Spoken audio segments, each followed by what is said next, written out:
Salut à toutes et à tous, on se retrouve enfin pour une nouvelle vidéo sur Eden Eternal après cette grande pause. Donc certaines personnes n'ont pas été mis au courant, donc je vais m'expliquer sur celle-ci. En fait c'est juste que j'avais mes examens au lycée qui avaient commencé, donc du coup j'avais pas de temps pour filmer, hein, je préférais m'assurer des bonnes notes aux examens blancs. C'est vrai que ça compte pas pour les breviaires, mais ça compte quand même pour la moyenne, donc autant faire ça correctement. Donc aujourd'hui on se retrouve pour une vidéo tutoriel sur l'assassin, comme je vous l'avais promis dans les commentaires et en chuchot sur le jeu. Assassin qui est une classe orange comme le samouraï, le voleur ou le danse-lame. Une classe au corps à corps, et qui est l'un des PS les plus violents, hein, quand même, on va dire, parce que c'est pas seulement après le samouraï et le guerrier, c'est une classe qui attaque super vite en général et qui fait de gros dégâts. On va dire en fait que c'est un petit peu un samouraï léger, mais sans la triple attaque. Ouais, on peut décrire l'assassin comme ça, je pense. Juste avant, je vais changer un petit truc. Équipement de dos. Oula, ça lag. Ouais, ça lag beaucoup, dis donc. Alors, hop. Voilà, mes ailes. Parce que je suis pas capé en dégâts crit. Je vais le cacher parce que les ailes noires sur la tenue d'assassin, ça fait moche. Ouais, je suis toujours pas capé comme ça, mais bon, c'est pas grave. Donc voilà, donc on va entamer le tuto. Alors on va commencer comme d'habitude par les passifs et les certificats. Alors le passif en humain, c'est impact renversant, 2% de chance d'étourdir l'ennemi pendant 3 secondes. C'est un passif qui est très intéressant parce qu'il peut stun les templiers et toute autre classe, et en plus il me semble qu'il est cumulable. Donc en fait si vous le stunnez avec ce certificat, la cible avec ce certificat, ce passif pardon, vous pouvez relancer le passif. Donc rajouter encore plus de temps, mais bon, 2% c'est pas énorme quoi. Et ensuite, ça il me semble que c'est le passif pour tout le monde, expert en griffe, attaque physique et magique plus 15% si équipé d'une griffe. Donc c'est un passif universel qui est intéressant pour toutes les races. Ensuite, maintenant les certificats. Les certificats, donc qui sont bien sûr des certificats de classe orange. Puissance musculaire qui augmente votre force de 10% au niveau 1 et de 15% au niveau 2. Donc quand vous êtes capé en force, c'est très utile. Donc rappelons que 1 point de force est égal à 5 points d'attaque. Donc ça fait réfléchir quand même.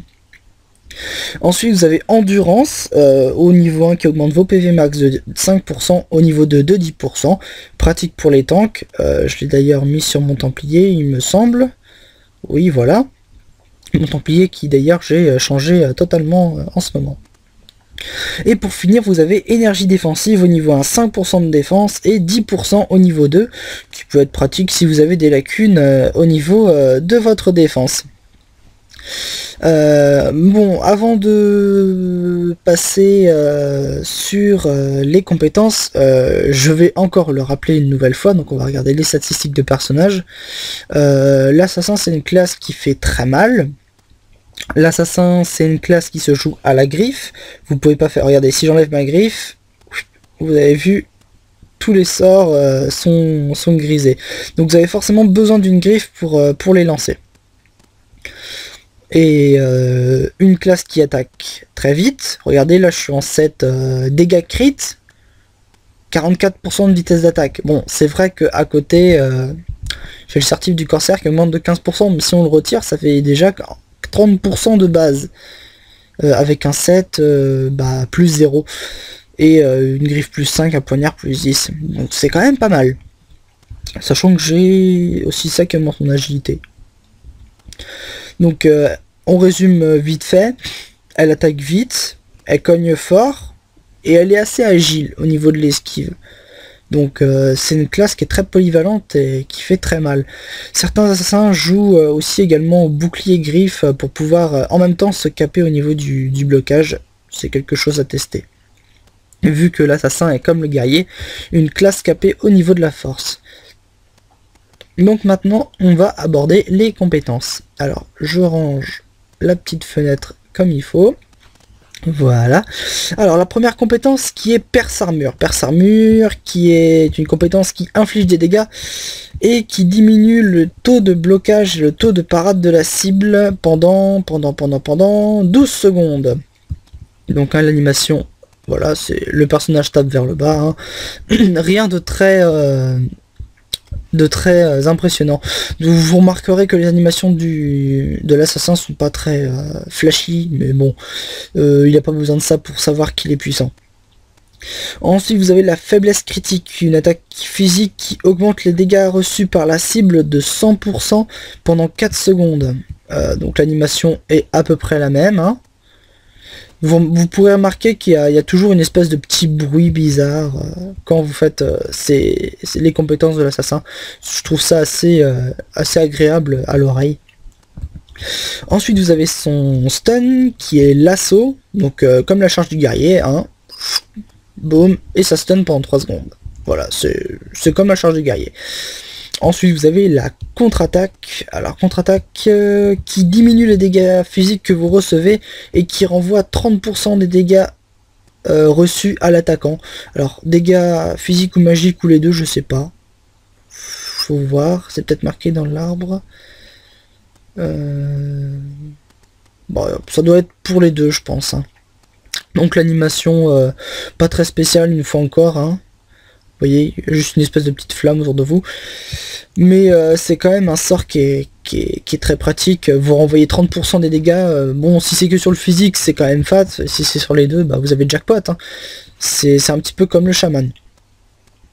Ensuite, vous avez le premier boost OP de l'assassin, qui est la défense aiguisée, qui est un boost qui augmente votre défense et votre esquive à chaque coup que vous recevez et qui est cumulable 10 fois. Donc je vais faire une petite démonstration. Vous voyez, hop, vous avez ça qui apparaît autour de vous. Et là, vous voyez voir dans la barre de buff, à chaque fois que vous donnez un coup, un petit chiffre qui apparaît. Et plus vous tapez, plus ça augmente.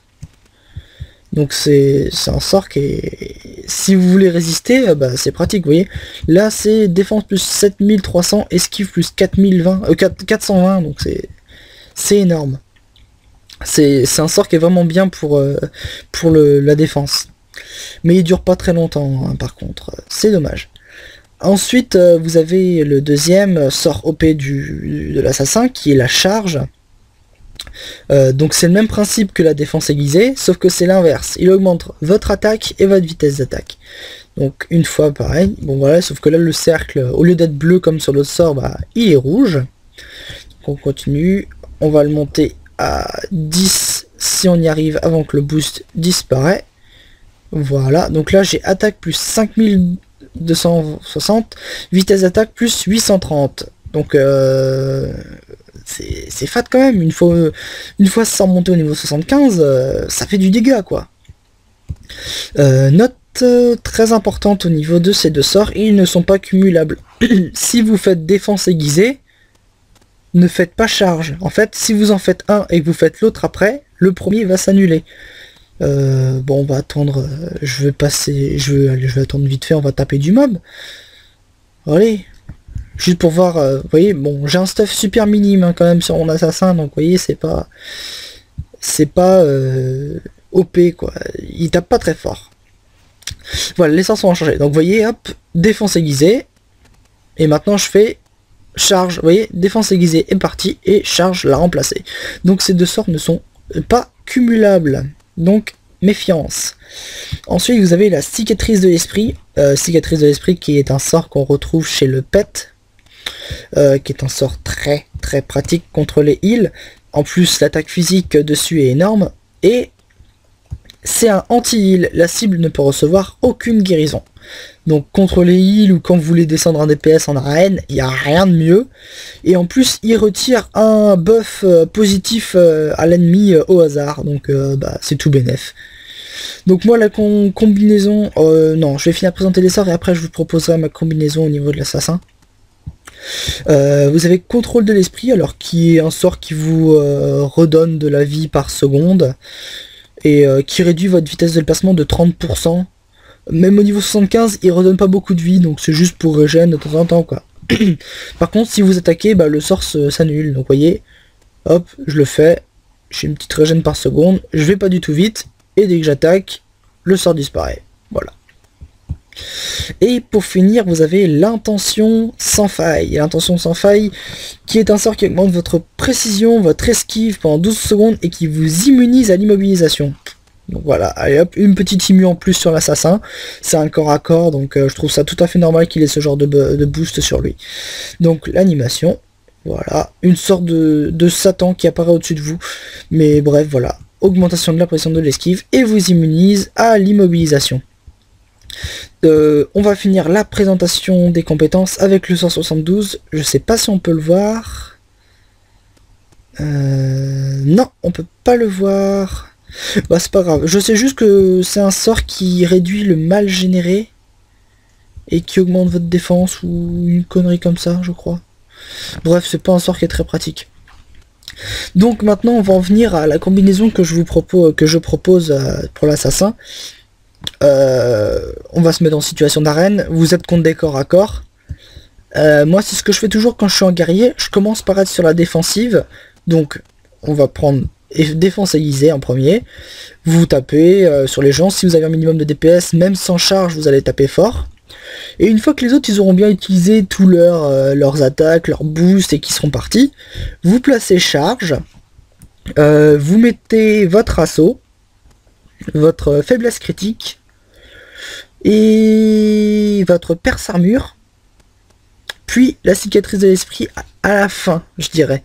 Même si c'est un anti-heal, parce que avec ces deux trucs là, la personne a des debuffs sur lui, donc s'il veut se faire debuff par un heal, bah il y a une chance que la cicatrice soit pas tout de suite debuff, donc c'est un petit point positif pour ça. Donc bah bref, voilà pour les pour les compétences de l'assassin. Maintenant on va je fais une petite ellipse 5 secondes. Donc en fait je voulais il y avait une petite offre en monde qui m'intéressait, mais bon la personne me répond pas, du coup bah tant pis. Donc voilà, on va reprendre, on va attaquer l'arbre des compétences. Les certificats, bah en fait je vous conseille de mettre le même certificat que votre voleur ou dans slam DPS. Au niveau de l'arbre des compétences, bon bah comme la plupart des classes que je ne joue pas, il est un petit peu bordélique et très mal fait.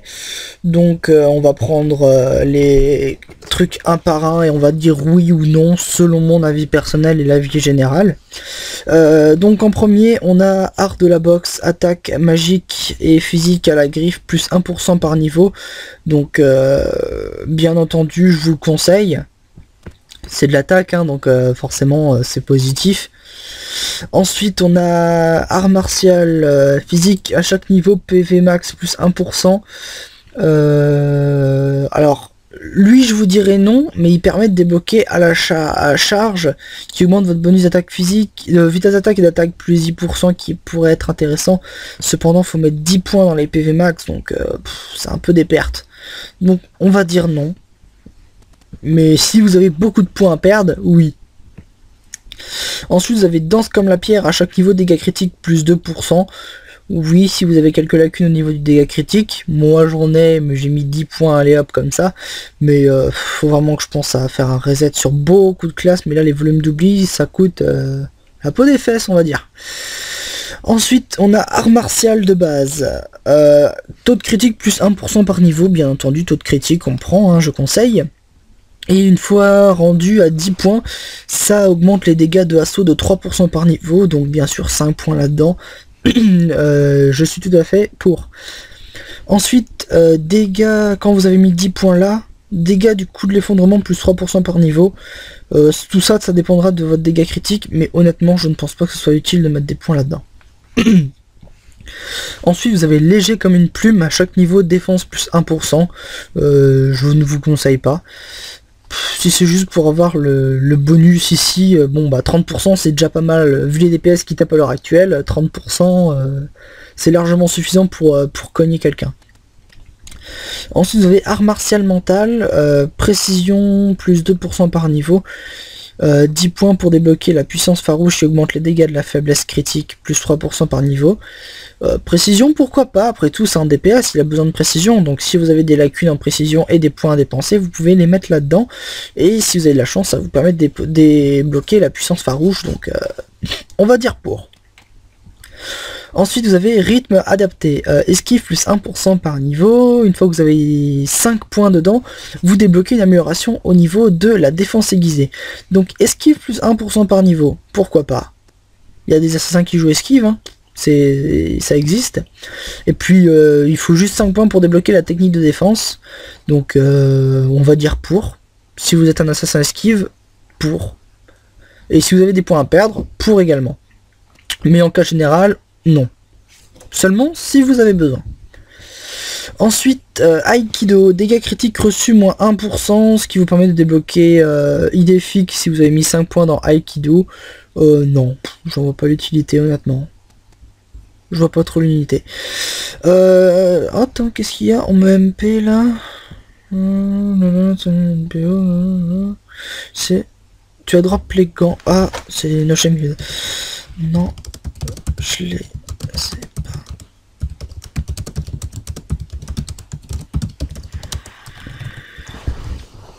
Hop, ouais, j'ai les gants, je les ai du set lourd, je les ai vus tomber ce matin et quelqu'un a fait 92, j'étais totalement deg. Alors, continuons. Technique de combat, force plus 1% par niveau, si vous avez 5 points dedans, vous débloquez une amélioration au niveau de la cicatrice de l'esprit de 2% par niveau. Pour, l'assassin c'est une classe à force, donc forcément pour. Et ensuite, puissance de l'esprit, bah pour, ça augmente les dégâts d'une des attaques les plus puissantes de l'assassin. Ensuite, vous avez la respiration contrôlée pour la régène, mais on la zappe tout de suite, je vous dis non. Voilà, comme ça, c'est fait. Je réponds encore une fois vite fait au chuchot. Ah là là, il le veut son set, hein, Leon Didiou, il le veut, hein.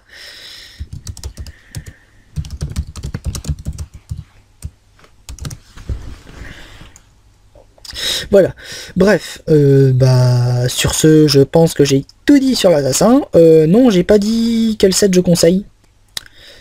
Pourquoi mon pet, on voit pas sa barre? Ah bah voilà. Alors pour le set, bah bataille honorable, je vous conseille l'éveillé, donc la version éveillée du bataille honorable est très bien.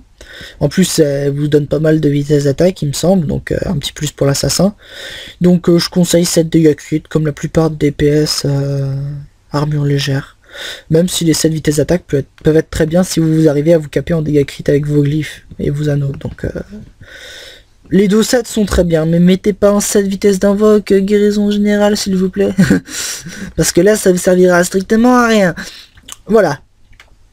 Pour les trophées et accessoires, bah les mêmes trophées que sur la plupart de vos DPS, hein, je vous conseille exactement les mêmes, vu que c'est pour des DPS corps à corps et c'est toujours les mêmes trophées en général que j'utilise moi, donc un petit plus pour. Donc sur ce, je vous remercie d'avoir regardé la vidéo, je m'excuse à nouveau pour la petite pause qui a été faite en mode ninja, mais j'avais pas trop le choix. On se retrouve le week-end prochain pour une nouvelle vidéo qui sera... Allez, je vais choisir un petit thème au hasard. Oh bah tiens, le démoniste. On n'en parle pas beaucoup du démoniste sur le jeu, c'est vrai quoi. Une classe qui a été beaucoup oubliée, le démoniste, qui est très souvent oubliée, et pourtant c'est une classe qui est très intéressante, qui a un gameplay très intéressant. Donc c'est décidé, la semaine prochaine on aborde le démoniste. Allez, salut, ciao à plus tout le monde.